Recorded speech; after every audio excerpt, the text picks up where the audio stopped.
Hello बच्चों, आइए देखते हैं प्रश्न। कुछ त्रिभुजों की भुजाओं की लंबाई नीचे दी गई है। निर्धारित कीजिए कि इनमें से कौन कौन से त्रिभुज समकोण त्रिभुज है। यहाँ पे भुजा ए दिया गया 9 सेमी, बी दिया गया 16 सेमी और तथा सी दिया गया 18 सेमी। तो हम क्या करेंगे, यहाँ पे मुख्य अवधारणा लिखेंगे। मुख्य अवधारणा, तो ये क्या होगा इस प्रश्न के लिए। तो देखिए, यहाँ पे कह रहा है कि कौन कौन से समकोण त्रिभुज है। तो समकोण त्रिभुज पहले बना लेते हैं। ये आपका क्या होता है, समकोण त्रिभुज होता है। अगर हम क्या करें, इसको P, इसको Q और इसको नाम दे दे R, तो ये आपका समकोण त्रिभुज होता है। ये आपका 90 अंश का कोण होता है और 90 अंश के सामने की भुजा क्या होता है, कर्ण होता है। और यहाँ पे जिस पे कोण स्थित होता है वो क्या होता है, आधार होता है, आधार। और ये आपका क्या होता है, लंब होता है। समकोण त्रिभुज इस प्रकार होता है। और समकोण त्रिभुज के लिए हमें पता है कि पाइथागोरस प्रमेय, पाइथागोरस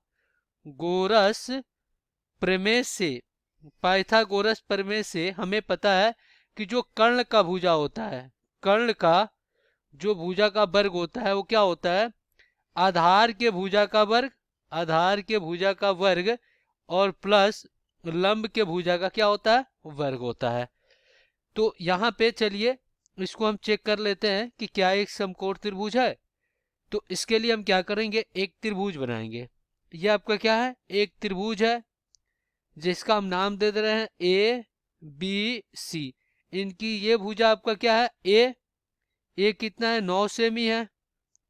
और ये आपका बी जो कि ये कितना है आपका, ये है 16 सेमी, 16 सेमी।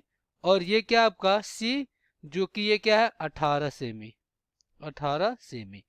तो यहाँ पे अगर ये समकोण त्रिभुज है तो ये जिस इसकी तीसरी भुजा जो यहाँ पे सी दिया गया है कितना, 18 सेमी, 18 सेमी।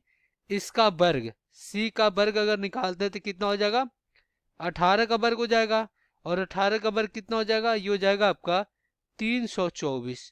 तो जो सी का वर्ग होगा वो क्या होगा, ए का वर्ग प्लस बी के वर्ग के योग के बराबर होगा। यानी ये जो सी का वर्ग होगा क्या होगा, ए का वर्ग प्लस बी के वर्ग के बराबर होगा, तभी ये समकोण होगा, अन्यथा नहीं होगा। तो ए का वर्ग प्लस बी का वर्ग अब हम निकालेंगे। तो यहाँ पे ए का वर्ग प्लस बी का वर्ग, यानी कि ए कितना आपका 9 है, तो ये हो जाएगा 9 का वर्ग और प्लस बी का वर्ग यानी कि 16 का वर्ग हो जाएगा। तो इस प्रकार क्या प्राप्त होगा हमें, यहाँ पे देखिए 9 का वर्ग कितना हो जाएगा, 81 प्लस 16 का वर्ग कितना हो जाएगा, 256। तो इनका अगर योग करते हैं तो कितना आ रहा है, ये आ रहा है आपका 337 आ रहा है, ए का वर्ग और प्लस बी का वर्ग।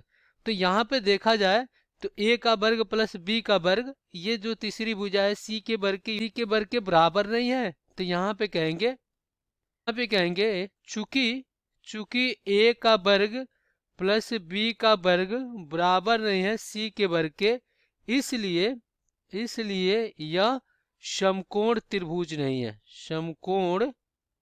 समकोण त्रिभुज त्रिभुज नहीं होगा।